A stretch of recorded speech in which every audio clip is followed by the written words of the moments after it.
Well, there was something over there that I wanted to mention, and that was when the McCullen survey came up, they showed that the idea of the astrological signs at Dendara was actually mapped into an aerial view from the sky. And so again, it shows that the builders of the pyramids were well aware of the heavens and were utilizing that in there. I don't know if do you understand what I'm saying? Absolutely. Yeah. And so it's not unusual. I mean, it's totally appropriate for that. Whether or not it's true or not, we have to eventually, science will eventually know for sure. But it's appropriate. Right. So now we're dealing with Orthodox Egyptology to some sense that gives the randomness of the order of what we're looking at, such as Zawiyat is a 3rd dynasty pharaoh. Way far in the position that he decided to build his pyramid, he's in the 3rd dynasty before Khufu ever comes. And then all of a sudden the dynasties will place Khufu building his structure exactly where it is. And then he sends his son to go build one that's far away from Khufu, just up on a mountaintop. And then later we have the story that Khephren decides that he wants to build his next to his father, which is bigger than his brother's. And you got all this mythology messing around with something that's more scientific, but under the Egyptians moving in on top of it, claiming what's already there and assigning their names, it doesn't fit with the total picture as if, well, I'm Pharaoh, I want to build a pyramid to put my body in, and then my son will build right next to me. But then what about the one way out where Rigel needs to be and where the Messiah and all the others? You see, they break down because they don't tell us about where Bellatrix is. They don't tell us anything about Barak el-Khayyam. And so when you take it under the star format and you see it and you disregard all Egyptian mythology concerning the construction or the dating of it, and you put them all under one technological influence, which would be the full understanding of as well as you explain it, but it's very scientific, but it doesn't meet family, son, build, and why here and why over here. That's never explained. Well, there's a great parallel to that because they always speculated where the Gothic cathedrals got put, and they only stood back 300 years later and they saw a fractal of Virgo on the land, and it was pentagonal and golden based. And didn't they destroy or put everybody as witches on the spot that these things were, and then immediately erect a church on that spot? Isn't that most of what Europe is? So what we really need to ask the question is, the pharaohs there, or whoever's in the pyramid, is dying, and their magnetic field has somehow been able to unfold in something to do with the Fibonacci and the 5 spirals on the plateau. And here is sort of the magnetism of their body and their heart. Suddenly, close your eyes, and sort of shamanically, or you see inside, you have this lucid dream kind of thing, and you see your magnetism unfold on the land outside you. Now, something about all these ancestors are giving us this nifty little clue that where your magnetism, your emotion, unfolds on the land has to fit a hole in the stars somewhere. It's like, so what is the clue here? And that's why I think we might want to have some talk about what does Orion mean magnetically, astrophysically, and as a place, where the shaman said that's the only wormhole out of here. How do we get that? Right. And what is the text saying? It's the gateway to become Orion. Yeah. The shafts being air shafts for dead bodies, as opposed to maybe the Ba or the Ra, the soul of death, and then the reincarnation, because Egyptians leave their bodies and come back, or at least modern Egyptians tried to rediscover in the areas that they're just like Khufu being a restorationist, discovering the ceremony centers, and then saying, I want the emerald tablets. Well, that's in a flint box, and you had an excellent conversation on flint box. I mean, you've got all these sort of pieces floating and no major picture to lock it. I mean, you're dealing on your computer, you have Fibonacci, and you're coming in with the spirals, and I'm now showing you, okay, here's the real pattern instead of the computer and matching them this way, because if they match on the computer, they're going to definitely match in these structures, and that's what I wanted to get you guys excited by. You're in theory and you're in application, and I'm coming from the field archaeologist. I've got the evidence to confirm and validate you and you. Mm-hmm. But I need both of you, and we need a lot more minds to look at this to really make this an awakening, because all of a sudden, let's brush aside the dynasties of Egypt and let's look at the science. Well, Drunvalo had a very good point when he said he talked to Hancock and Drunvalo, and they said, well, the three pyramids were offset, but they didn't really realize it specified an amount of curvature. And then when Drunvalo was talking about here's a Fibonacci and a 5-spiral there, this is a clue because, you see, if magnetism is going to unfold from something little to something big, there's always this issue of the amount of curvature that permits the nodes on that magnetic line to unfold non-destructively. And this is this whole romance of this thing we find in the heartbeat at the moment of compassion, where it's sort of like a spark gap that the harmonic series is what we call a power of phi, or log function of the golden mean.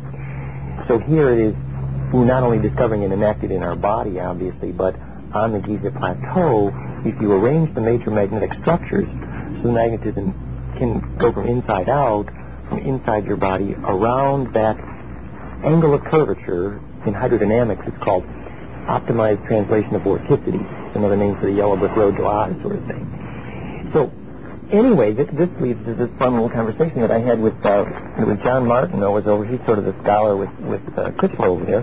He was at yeah. You remember he was in town. And He's got amazing work. Yeah, coincidences. Yeah, and he said, well, we had just done all this stuff where we finally figured out the platonic symmetry of all 5 inner planets' orbitals was pentagonal. Pent within pent. It's all nifty. The Book of Coincidences, great work. And now he's written all his own software. It's kind of cool. And now he's directed all his attention to studying for platonic symmetry in star systems. And he's the one who pointed out to me that Pleiades and Sirius, if you look up in the sky, are at a 60-degree arc angle. And this mathematician up in Canada helped us actually do the math for this recently.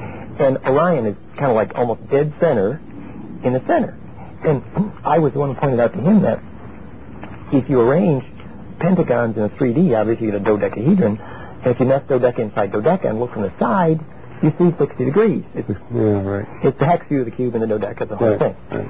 So basically the little clue here, the hint, was if waves are going to converge to center in what I've been calling implosion, this symmetry, these star systems, Sirius, Pleiades here, Orion to midheaven, is actually literally the implosion angle. So the question sort of becomes, well, is this a clue to how Orion functions magnetically to let the magnetism of human perception or soul function as a wormhole? Or so I began to call it kind of like the tailbone of the local galactic sector, where good and bad gathers, and the tip of the spine functions as a straw, and that whole thing. Well, it's fun stuff. So, is this one of the samples of this rock that? Well, instead of using the rocks like in the park where we were just sitting at, I thought I would bring up one of the rocks with coins. And when we think of technology and we look at the Egyptians as the explanation of how they built Saqqara and the step pyramids, and then they evolved and evolved and evolved until they can construct something like the Great Pyramid. And we all know that there was a 200-year period that this whole thing was constructed in the early dynasties, and then what you would think was modern Egypt, they reverted back to mud. And when you find these structures in Fayum, which is coincidental with the Pleiades aspect of the 60, when you look for the terrestrial counterpart of what you're trying to say, there is a physical ceremonial center associated with everything you're saying, and that's why I want to be the rocks man and the navigator to tie you out of the celestial to the terrestrial, because these are things that we can put our hands on. We can see them, but this stone is 50% the anomalies, which we call coin. Can they zoom in on that a little bit, maybe? I don't know if you can see it or not, but there's little round things that look like coins with spirals that move in them, and the Egyptians, they're all over the. These are from the oldest monuments in Egypt. They're associated with those. Yeah. And when we find them in the Great Pyramid, and then we find them out in the deserts associated with pyramids that are unknown, and then we find them in Lepus, and we find them in Heliopolis, we find them in every point of the Orion constellation. And these are miles and miles apart. You can actually feel.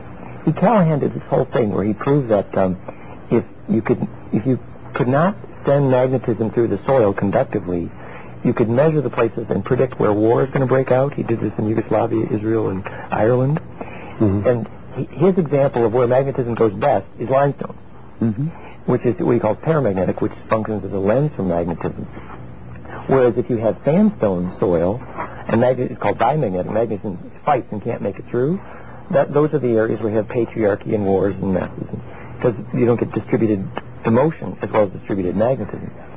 And in here, these, what were called coins, right, they actually look like fossilization, but I don't think it's fossil. That's interesting, because the hypothesis would be, I think, what did they say, that that the alkalinity of limestone is the alchemical symbolism of femininity, in that it is created space. In other words, acid rain is the opposite. Acid rain is very male, you have too many protons, whereas alkaline limestone has a lot of matrix, a lot of space available in which to unpack pattern. So it has plenty of weft and woof, and that's what makes it a waveguide for magnetism. So in a sense, what you could say is they picked the best stone structures to function as a lens to steer magnetism around, to make it a bloodstain. Now, when you say selected, I, for one, have tried to find the quarries.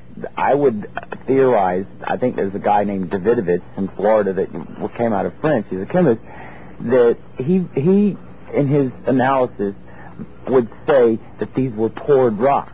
Yeah.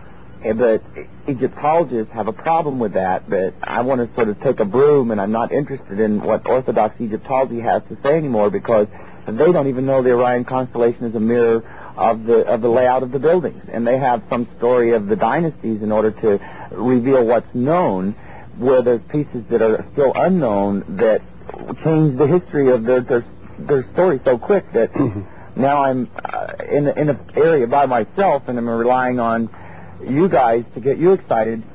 But that's not the only one. When you look around now, I want to pull another one out, because this is like Felix's little bag of tricks. Here's another piece of the puzzle.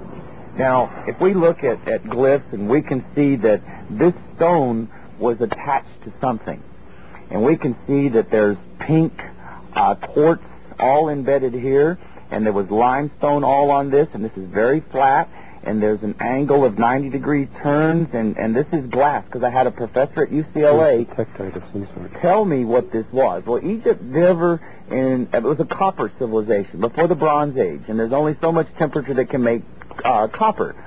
And copper isn't even hard enough to cut those stones. If you go and you look at the density and hardness of the coin with rock, it requires something more than copper to cut it and drag it and put it into place. But it's a convenient story that if you put science behind it, it soon falls away. They didn't have the technology. Then you look at something like this. This professor says, oh, this glass is probably maybe 20 years old. 20 years old with multi-thousand-year-old limestone of this nature embedded in it. He ignores the sea because it conflicts with any known technology that could construct or make such a piece of glass. Where'd you find this? This is for the star safe. This is right down in Barak el Khayyam, which is one of the Orion stars. And then we found a glyph that was done by Akhenaten and Nefertiti that has this same color stone embedded in the side of the hill with the temple, with little hand lines coming down with the Ankh and the rays of the sun. Put this rock in the sun, and boy, it is the best absorber of sun. Actually, if you could cook an egg on it, it gets that hot. Do you remember that story about the person on the street in Israel, or in Egypt, always said that when the stones floated in place, when the pyramids were built, they said it was sound that was doing it? And if you create a magnetic cascade that's implosive, that's enough to cut stone, the accompanying sound is the implosion harmonic. So what their mythology was that sound melted the stone to make it pourable. Well, do you remember the one that said that the 12 stones were assembled and then they went away, and then God came the next day and fused them all into one? And the possibility of fusion, if you take the symmetry of 12, which is dodeca. All right, now, if you look at the stones, I got lots of these. See, fusion means 5 rays, and here's fire making this glass structure. All right, another rock. All right, now, when you look at the pyramids and you look at this material, and then you look at the bonding material of this, I think you're going to find they're exactly the same. This material is without the coin in it. That's right, this has no coin. But it's the same as this. Right. All right. Now, look at this little glass out where Rigel needs to be and where the Messiah and all the others. You see, they break down because they don't tell us about where Bellatrix is. They don't tell us anything about Barak el-Khayyam. And so when you take it under the star format and you see it and you disregard all Egyptian mythology concerning the construction or the dating of it, and you put them all under one technological influence, which would be the full understanding of as... Well, there was something over there that I wanted to mention, and that was when the McCullen survey came up, they showed that the idea of the astrological signs at Dendera was actually mapped into an aerial view from the sky. And so again, it shows that the builders of the pyramids were well aware of the heavens. Order of what we're looking at, such as Zawiyat is a third dynasty pharaoh. Way far in the position that he decided to build his pyramid, he's in the third dynasty before Khufu ever comes. And then all of a sudden the dynasties will place Khufu building his structure exactly where it is. And then he sends his son to go build one that's far away from Khufu, just up on a mountaintop. And then later we have the story that Khephren decides that he wants... And we're utilizing that in there. I don't know if do you understand what I'm saying? Absolutely. Yeah. And so it's not unusual. I mean, it's totally appropriate for that. Whether or not it's true or not, we have to eventually, science will eventually know for sure, but it's appropriate. Right, so now we're dealing with Orthodox Egyptology to some sense that gives the randomness of the wants to build his next to his father, which is bigger than his brothers, and you got all this mythology messing around with something that's more scientific, but under the Egyptians moving in on top of it, claiming what's already there and assigning their names, it doesn't fit with the total picture. It's as if, well, I'm Pharaoh, I want to build a pyramid to put my body in. And then my son will build right next to me. But then what about the one way